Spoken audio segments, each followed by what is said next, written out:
I believe in two types of product management. One is being able to create a product for the future. Look at what's happening now.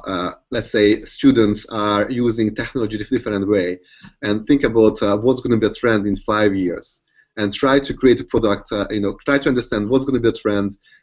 Try to create product for the future. For example, imagine if you're going to launch a product from scratch. You might need, half a year research. Then you need to put the team together. You might be able to release that product in 2 years. So if you look at the current stats and data, your product might not be even, needed in 2 years, because everything might change at that time.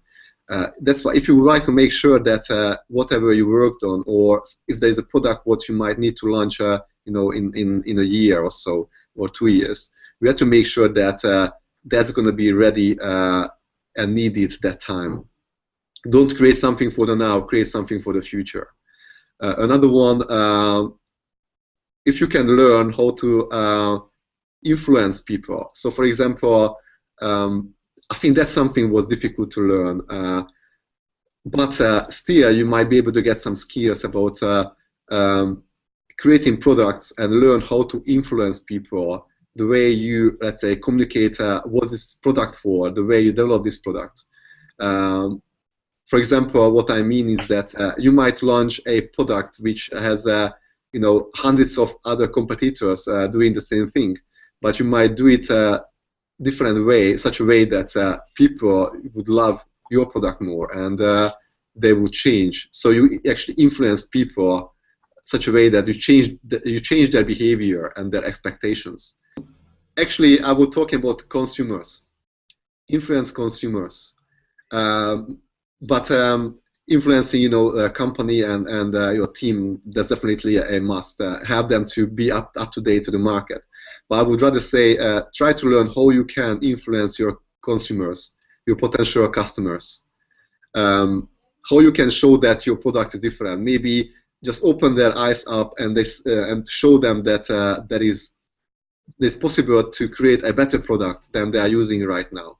There is you can launch a better phone, you can launch a better, let's say, chat application. Who knows? It's very difficult to learn how to do that. There is no straightforward answer how to influence and change your consumers' behavior.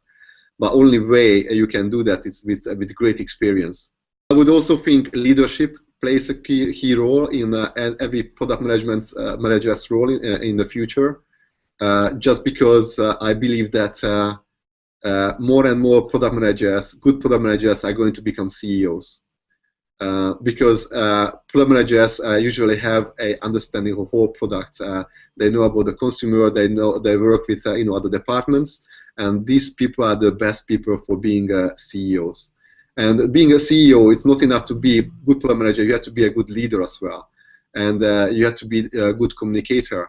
And sometimes, some product managers might be able to, motivate their teams, but might not be able to actually go public, talking in front of many people, talk about the product, about their vision, and that actually, learning how to do that, how to be a good leader, can really help them.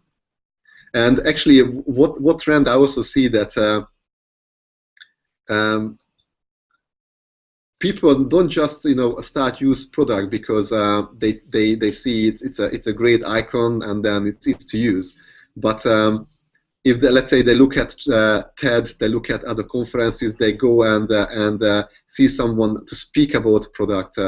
Like let's say just watching a video about a CEO talking about the product and seeing that this person is really excited and inspiring and could make people start using the product and could make people to like the product. So that's, I would say, this is another marketing tool you can use. But if you use it as a marketing tool, probably it's a bad strategy. You should use it as inspiring, your audience, inspire your team, and make people believe in you, not just in your products.